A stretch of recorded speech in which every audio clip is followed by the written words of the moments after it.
Hey, yo, what's good, Niner Empire? Well, the 2023 NFL season is upon us.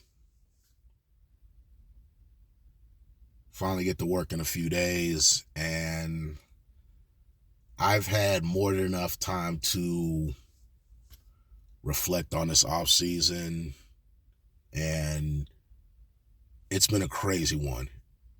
I'm sure a lot of you will agree.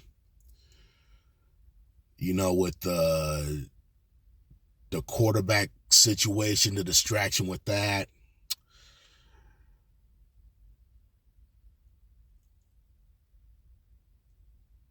the Trey Lance situation really irritated me, like I'm sure it irritated a lot of you guys.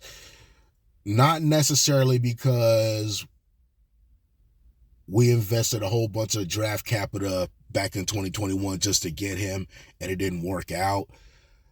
I mean, not to excuse it, but teams from time to time, they see something and they want to go for that home run hit, and either you hit the home run or you don't.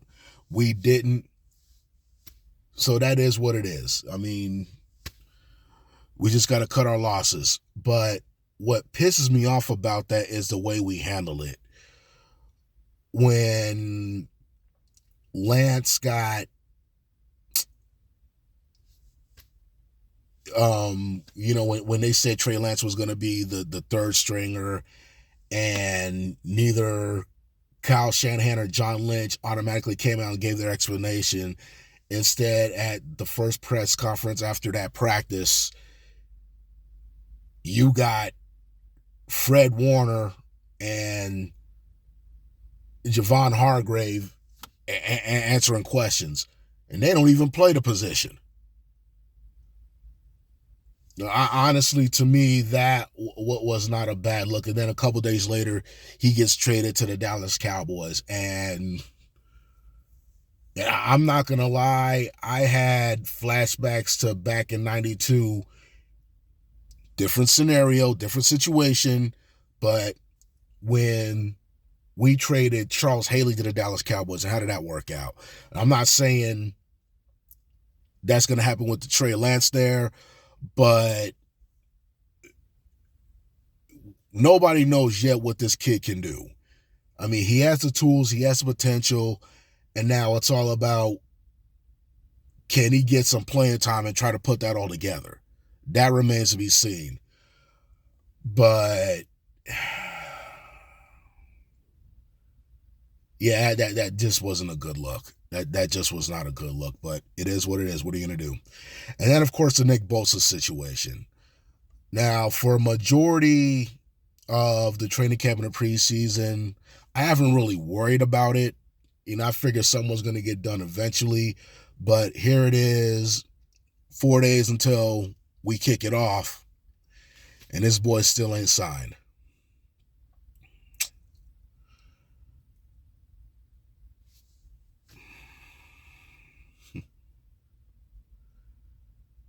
And honestly, I don't know what to say about that. I mean, other than I'm just going to let it play out. But honestly, with distractions like the Bosa and the Trey Lance thing, and plus the fact that I got questions, not necessarily concerns, but just a few questions about the team, you don't want to go into the first game of the season with that cloud over your head. Now, I'm not saying it can't be overcome, and who knows? The players are probably focused, and I'm pretty sure they are. They're ready to play the Steelers, and they're ready to hit somebody. So they might be good to go. Who knows? But all I'm saying is, you don't want this many distractions going into game one. And honestly, I saw a few flashbacks with how things went down in 2014. Again, a different scenario, but I remember like a few hours leading up to kickoff and Deion Sanders reporting that Jim Harbaugh lost a locker room. And that was just a whole weird, fucked up season. I mean, we were losing games we shouldn't have been losing, blowing leads we shouldn't have been blowing. And it was just a huge mess, and that just started the downfall.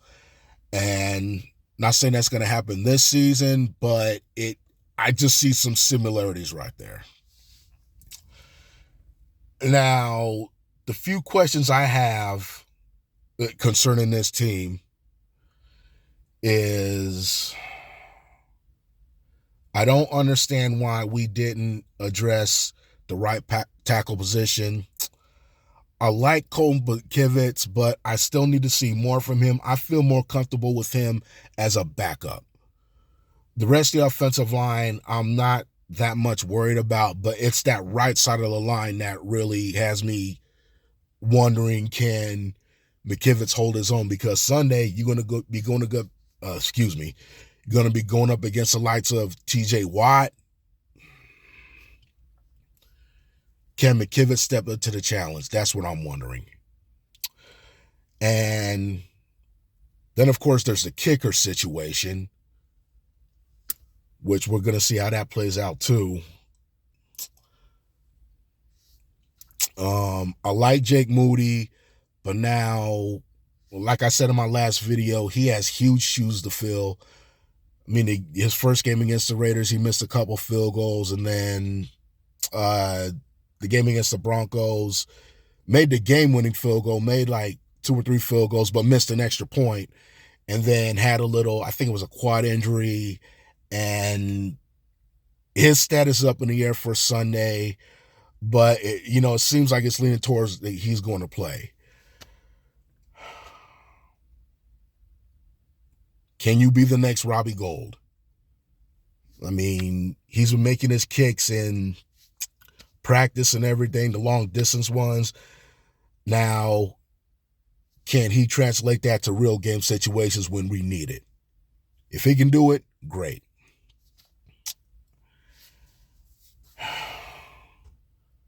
So yeah, I mean, there's a few things that happened this offseason that has me questioning some things. Now, who knows? Like I said, it just could be a small stutter step, and this is still a good team regardless of what went on in the offseason. We still got the tools capable of making a run. So all that crap that happened in the offseason, if the Niners get off to a great start, like say, I'm just off the top of the head, let's say they start 5-0. I mean, all them words are going to start going away.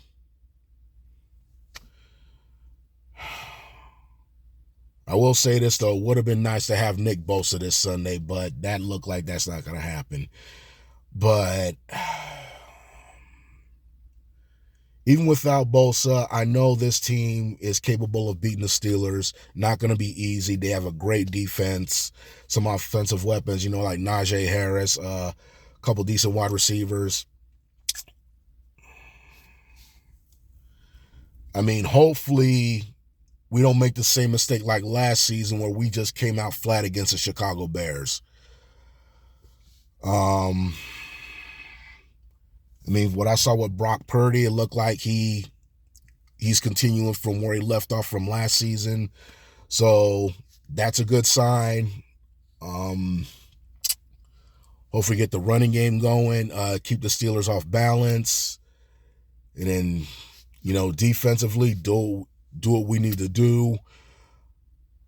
I saw too many times during the preseason where our opposing running backs were finding too many holes, through our front seven. So hopefully we shore that up. Hopefully, it's just like a preseason glitch. We'll see what happens. But playing on the road, Pittsburgh, it's tough to play there. 10 a.m. Pacific time start. Never easy for the West Coast, but it's one that can be done.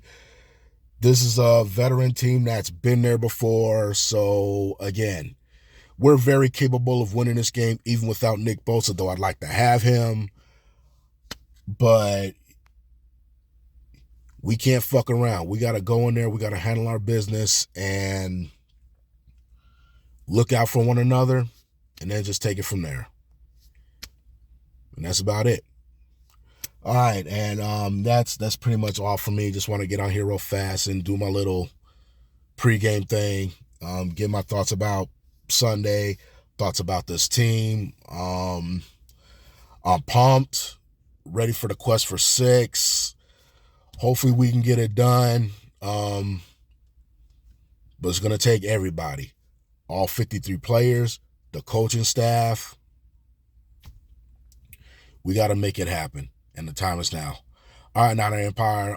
Next video I'll do after the Steelers game, give you my thoughts of the game, and I'll get with y'all next time. Late.